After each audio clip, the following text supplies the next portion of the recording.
जहां ज्यादातर रेप्टाइल्स शिकार करने के लिए उसका पीछा करते हैं, ये जनाब बस सही मौके का इंतजार करते हैं।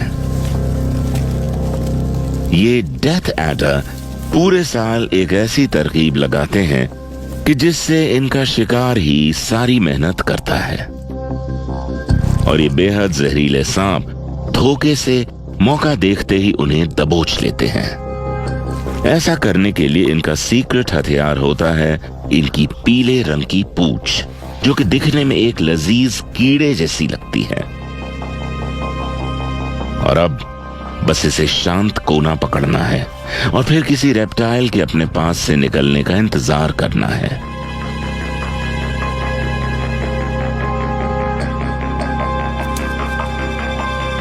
बदकिस्मती से यहां कोई रेप्टाइल ना दिखने की वजह से अब इसे अपनी जगह बदलनी होगी।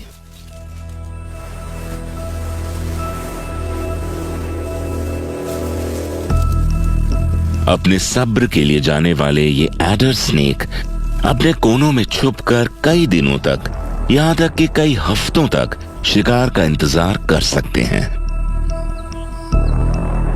इसने अपने सामने से निकलते एक स्किंक को देख लिया है और अब यह चालाकी से अपने हथियार का इस्तेमाल करेगा।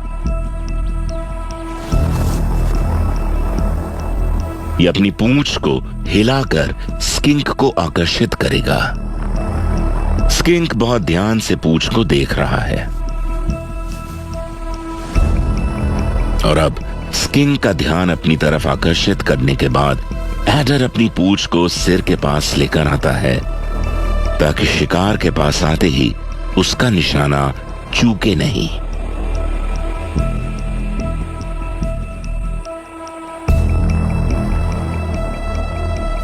एडर की पूंछ को अपना शिकार समझकर स्किंक एडर की तरफ बढ़ता है। एडर का शिकार अब उसके बहुत करीब आ चुका है। अब वो इंतजार करता है। वो कोई भी रिस्क नहीं लेना चाहता।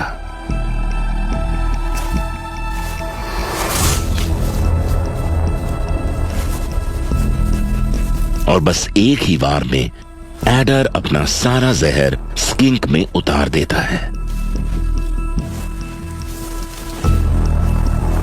इस तरह घात लगाकर शिकार करने में सब्र जरूर लगता है, लेकिन शिकार का पीछा करके उसे पकड़ने से कई गुना कम एनर्जी खर्च होती है। और इन जनाब को इस रेगिस्तान में अपनी एनर्जी बर्बाद करना बिल्कुल पसंद नहीं है।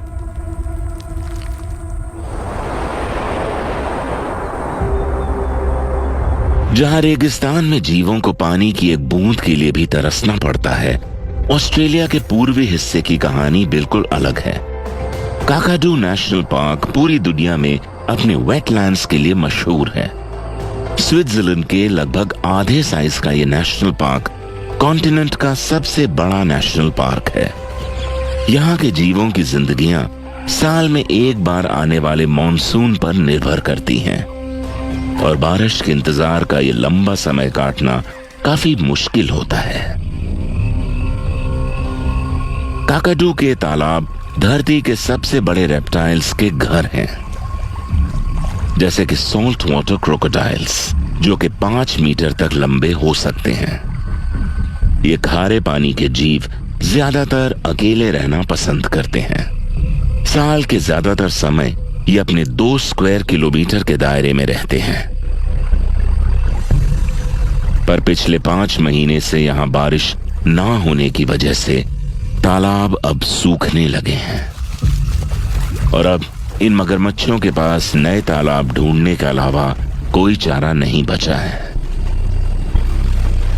और जब एक मेल दूसरे मेल की टेरिटरी में घुसने की कोशिश करेगा तो युद्ध होना तो लाजमी है।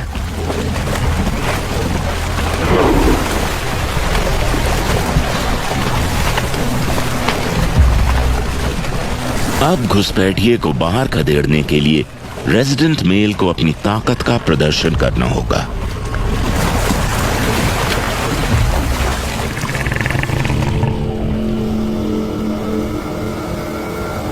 जैसे जैसे पानी सूखता जाता है, काकाडू के कोल्ड ब्लडेड जीवों का जीना भी उतना ही मुश्किल हो जाता है। 50 डिग्री सेल्सियस तक बढ़ते तापमान में उनकी जान को भी खतरा हो सकता है। गर्मी से बचने के लिए मगरमच्छ कीचड़ में रहना पसंद करते हैं। इससे ये मानसून तक गर्मी से बचे रहते हैं। पर इस कीचड़ में मगरमच्छों के अलावा कोई और भी है।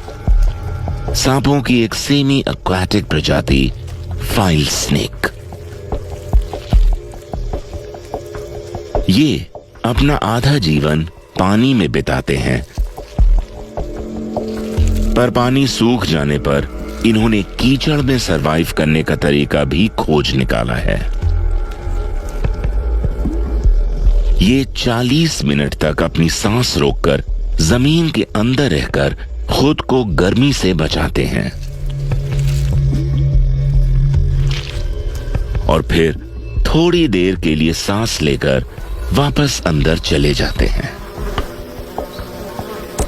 और अपनी इस काबिलियत से ये आराम से बारिश होने तक जिंदा रह सकते हैं।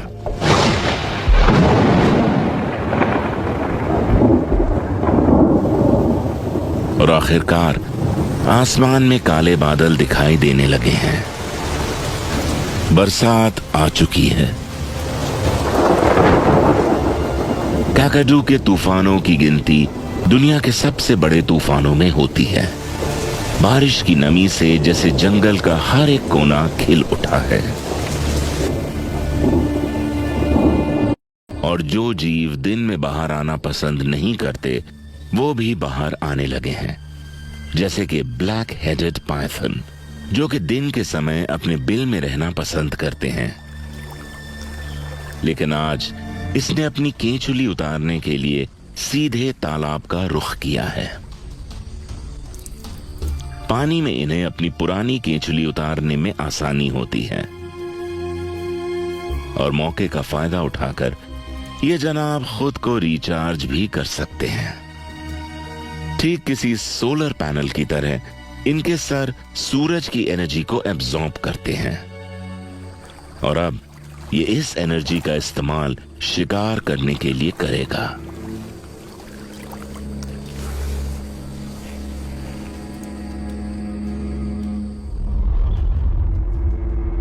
मॉनसून काकाडू के जीवों के लिए किसी जीवन दान से कम नहीं है, लेकिन बदकिस्मती से बारिश के साथ कुछ बिन बुलाए मेहमान भी यहां आ जाते हैं।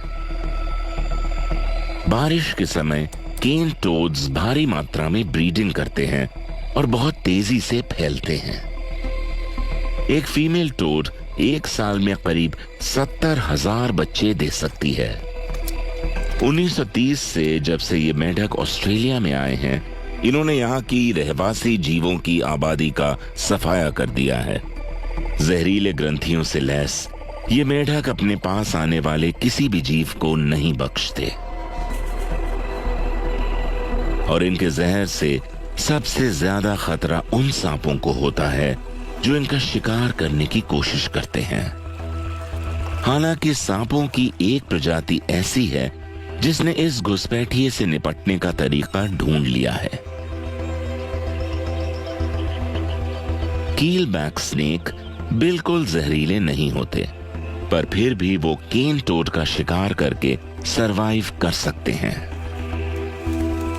हाल ही की स्टडीज में पता चला है कि कीलबैक्स ने बहुत तेजी से बदलकर खुद को टोड्स मारने में माहिर कर लिया है। 1 सेंचुरी से भी कम समय में कीलबैक्स के शरीर अपने शिकार के जहर को पचाने के लिए लंबे हो गए हैं और उनके सर एक बार में कम खुराक लेने के लिए छोटे हो गए हैं, क्योंकि जितना छोटा मेंढक उतना कम जहर।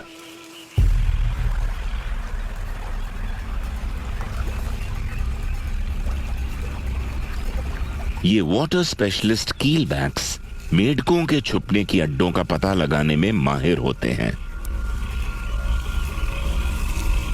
इनके उभरे हुए स्केल्स शिकार ढूंढते वक्त इनकी फिसलन भरी जमीन पर पकड़ बनाने में मदद करते हैं।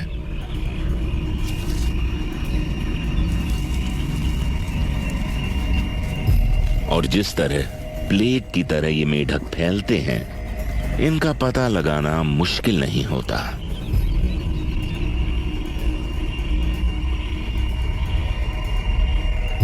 कीलबैक्स में अपने शिकार को वश में करने के लिए जहर नहीं होता। उसका हथियार होता है उसके पीछे की तरफ मुड़े हुए तीखे दांत, जिससे वो शिकार पर पकड़ बनाता है। जहां बाकी सांप पहले अपने शिकार को सर से निगलते हैं, कीलबैक ऐसा नहीं करता।